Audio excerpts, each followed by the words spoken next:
Bonjour tout le monde, Inch'Allah تكونوا بخير. Le sujet d'aujourd'hui غادي نهضروا على l'infection urinaire.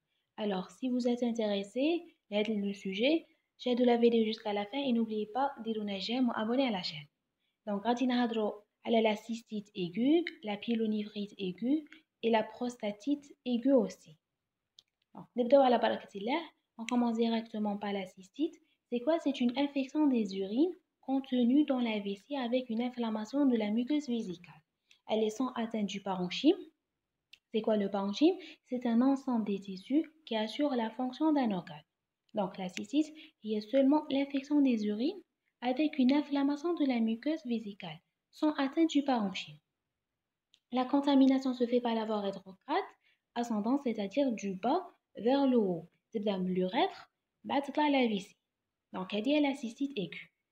On passe maintenant à les symptômes. Parfois, elle passe inaperçue, elle est asymptomatique, ou parfois, il y a des symptômes. Les symptômes, ce sont des signes locaux, pas de signes généraux. Chef on a les signes locaux, on a des pollacuries, on a des brûlures mictionnelles, on a des douleurs hypogastriques, des urines troubles et malodorantes. Alors, pollacurie, c'est quoi? C'est que la fréquence elle est élevée alors que la miction elle est peu abondante. La personne, comme تنتحاس بزاف تدخل toilette بزاف. La quantité اللي ديرها ملي تدخل ce sont des quantités rares, mais la quantité de 24 heures toute la journée c'est la même quantité en dehors ملي ما يكون عندها والو. في حالة طبيعية تاعها ملي ما يكون عندها والو c'est la même quantité اللي ديرها. Seulement تنتحاس بزاف وكل ما تدخل دير une quantité صغيرة. هذه pollacurie راني شارحتها في chaque vidéo. Donc on passe brûlure mictionnelle حاجة باينة, une brûlure mictionnelle. Les douleurs hypogastriques, ce sont des douleurs au niveau de l'hypogastre. L'hypogastre, c'est la région اللي جاية تحت السرة كيما راهي دايرة في يديها. Les urines troubles, vu que c'est une infection, les urines يكونوا مخلطين et malodorantes, c'est-à-dire فيهم الريحة. Alors devant une cystite aiguë, on fait ni l'échographie, ni ECPU, ni rien du tout. C'est juste une bandelette urinaire pour rechercher la leucocyte et la nitrite.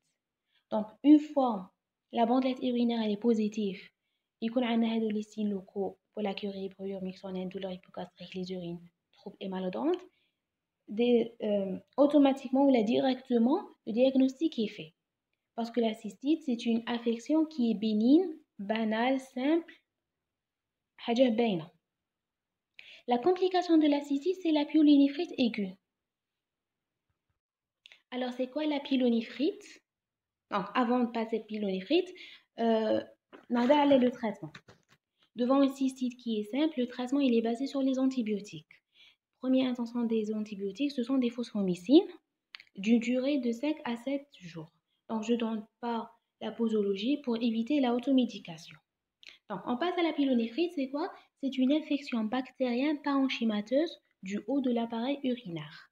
C'est que la contamination aussi se fait par la voie rétrograde ascendante, c'est-à-dire que l'infection fait l'oula. Peut-être par l'urètre, طلعت la vessie. Une fois تحبس عند la vessie, c'est une cystite, كما تشوفوا في la photo. Et là, طلعت par l'urtère jusqu'au rein, donc tout fait une pyélonéphrite. Donc, pyélonéphrite, c'est une atteinte du parenchyme. Donc, quelles sont les causes de la pyélonéphrite? La première cause, c'est qu'on avait une cystite qui est non traitée ou bien maltraitée. Elle dit la cystite, ما داوهاش ولا elle était non maltraitée, ça se complique à une pyélonéphrite. C'est la cause de l'oula. La deuxième cause, on a une anomalie anatomique qui provoque le reflux urinaire dans le bassinet. Les urines sont infectées, le bassinet c'est au niveau du rein, donc l'infection تطلع le rein. Dû à une anomalie anatomique, c'est-à-dire إعاقة طبيعية, genre خلقة, c'est ça. La troisième cause, c'est la stase urinaire.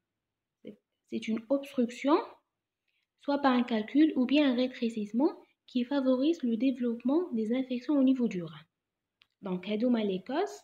Donc, on a soit une cystite non traitée ou bien maltraitée, soit une anomalie anatomique ou bien une stase urinaire. On passe maintenant à les signes ou bien les symptômes. Vu que la pyélonéphrite est une complication de la cystite, donc on aura le syndrome de cystite. Plus les signes généraux, on a le syndrome infectieux, la fièvre, frisson, les sueurs, malaise, fatigue, ou des fois توصل حتى avoir des pus. On a aussi des douleurs lombaires. Donc pourquoi une douleur lombaire? Donc vu que l'infection وصلت حتى le rein, ou le rein جاي في la région lombaire, donc عندك تنضري au niveau في la région في جنابك الجنب la région lombaire. Alors que la cystite s'intéresse seulement au niveau de l'hypogastre, parce que la vessie est au niveau de l'hypogastre. Donc, les symptômes qu'on a le syndrome cystite, le syndrome infectieux et des douleurs lombaires. Donc, devant un pyélonéphrite, on fait une bandelette urinaire, toujours pour rechercher la leucocyte et la nitrite.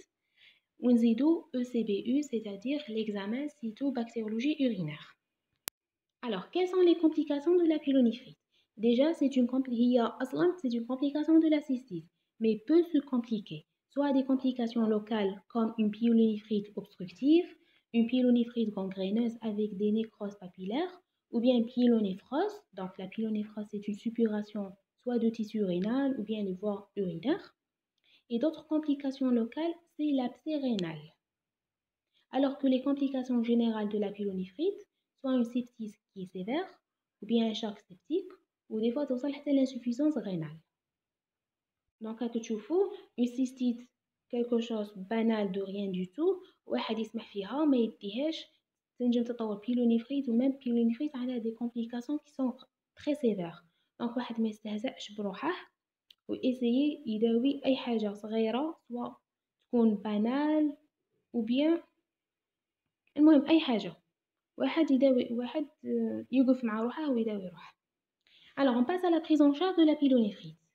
Devant une pyélonéphrite qui est simple, le traitement il est ambulatoire.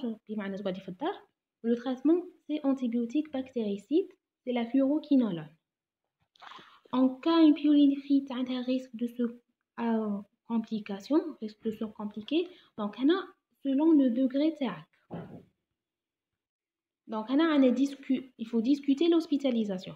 Soit ambulatoire, soit des fluoroquinolone, soit تدخل l'hôpital hospitalisation يديروا la céphalosporine de 3e génération par la voie intraveineuse d'une durée de 14 jours. En cas de pyélonéphrite qui est grave, qui m'a donné en cas de sepsis sévère, en cas de choc septique, dans ce cas, c'est la réanimation ou bien seulement dans la sepsis sévère. Sepsis sévère ou choc septique, c'est la réanimation. En cas d'autres complications comme abcès rénal, bi-antibiotique par la voie intraveineuse, c'est la céphalosporine de 3e génération avec aminoside d'une durée de 14 jours. On a d'autres traitements chirurgicaux, mais on va les zapper. Je l'avais dit, mais j'ai là. On passe maintenant à la prostatite. Prostatite aiguë, c'est une inflammation de la prostate. Donc, l'examen clinique, donc on a pollakiurie, اللي شرحناها الساعة, urgenturie, c'est-à-dire عندك urgence باش تدخلي les toilettes. Donc pollakiurie, urgenturie, c'est pour la phase de remplissage, alors que des brûlures mictionnelles, une dysurie, c'est-à-dire une difficulté à évacuer des urines, ou parfois c'est pour une rétention aiguë des urines, c'est-à-dire incapacité totale et soudaine pour un individu d'émettre des urines, alors que la vessie elle est pleine. Et donc c'est bon la phase mictionnelle. C'est pour d'autres signes comme des douleurs, des gènes périnéales et aussi une douleur à l'éjaculation. On a d'autres syndromes, on a le syndrome infectieux, vu que prostatite c'est une inflammation. Donc c'est un syndrome infectieux, des accès fébriles avec des sueurs, des frissons, etc. Pour l'examen complémentaire, on fait une bandelette urinaire pour rechercher la leucocyte et la nitrite. Et pour l'examen physique, on fait un toucher rectal. C'est pour augmentation du volume de la prostate, qui marque sur la photo, elle est augmentée de volume et elle est douloureuse. Donc le toucher vaginal, il est douloureux. Donc la prise en charge d'une prostatite avec une fièvre, c'est la fluoroquinolone avec des cotrimoxazole. كما كنا وصلنا لنهاية الموضوع إن شاء الله تكونوا استفدتوا وديتوا une idée sur les infections urinaires. باي باي، تهلاو في روحكم، نتلاقاو في موضوع